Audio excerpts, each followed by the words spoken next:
Кога во една држава има глад, нормално е тоа да биде приоритет број 1 за решавање. За жал, речиси нема држава каде што овој проблем не постои. Доколку сета храна која што може да се стави во функција на гладните, сиромашните, многу помалце ќе боли и ќе има помала рана во општеството, бидејќи гладот и сиромаштијата се како една лузна на општеството. Што е поголема сиромаштијата, лицето односно е понеубаво. Организациите како Македонската банка за храна прават голема разлика во животите на луѓето. Разлика меѓу тоа да се биде гладен и да се преживее денот.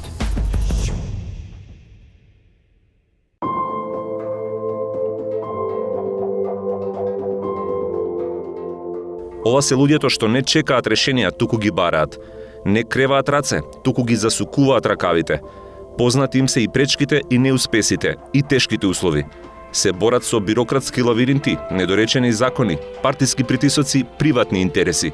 И не се откажуваат. Тие се носители на промени.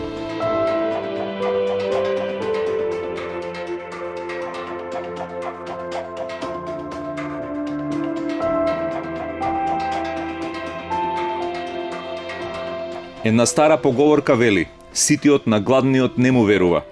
Организациите што се борат против гладта се исклучок од тоа. Но и самите велат дека е неверојатно колку е мала свеста кај луѓето дека некој во нивна близина нема што да јаде. Особено кога ја фрлаат храната што им останува.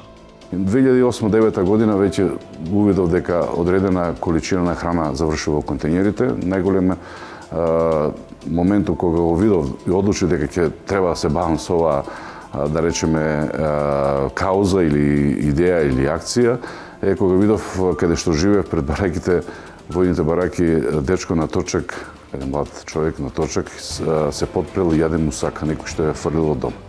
Тогава беше тој критичен момент кога реков храната не мора да завршува во контејнер. Банката за храна ги собира производите што имаат уште малку рок на употреба од компаниите што ги донираат. Сето тоа се прима во магазин, се регистрира и преку партнерски организации се распределува на повеќе од 300 семејства во 15 градови. Милуваме да кажеме дека ние сме најбрзата шпедиција, односно најбрзата брза пошта на хуманоста на луѓето кои што одлучуваат да донираат преку банката за храна.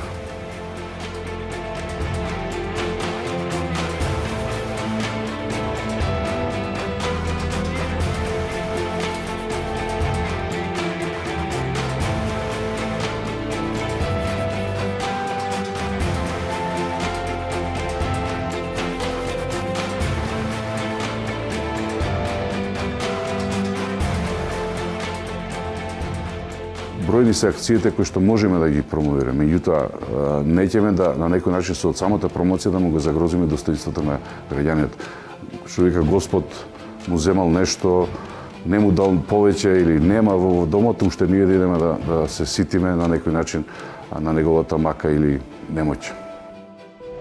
Постојано се поставува прашањето дали светот произведува доволно храна за да ги нахрани сите луѓе. Сите пресметки покажуваат дека количеството воопшто не е проблем. Има многу повеќе храна отколку што еден човек може да изеде. Тогаш како има глад? Проблемот е во распределбата. Затоа многу голем дел од храната се фрла. Состојбата е многу слична и во земјава. Додека некои фрлаат, други не можат да се снајдат. 2006-2007 година над 650-700 тони храна се фрлила 2009-10 година на депонијата Дрисла, што ме зачуди како таа храна на прашање на луѓето кои што манипулираат со истата ја потрупуваат, да речеме.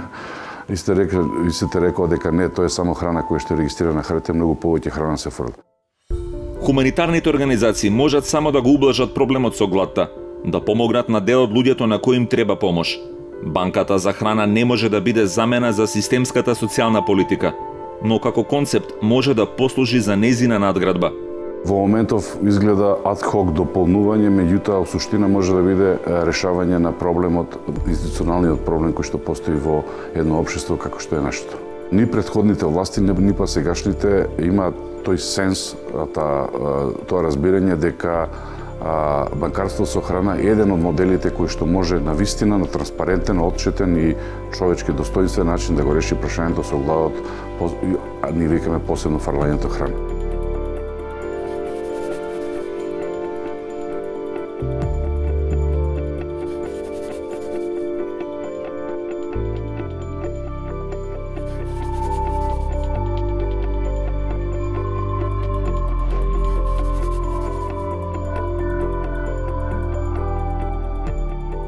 Ние не сме за донирање да гласи така, ние сме закон за вишок храна.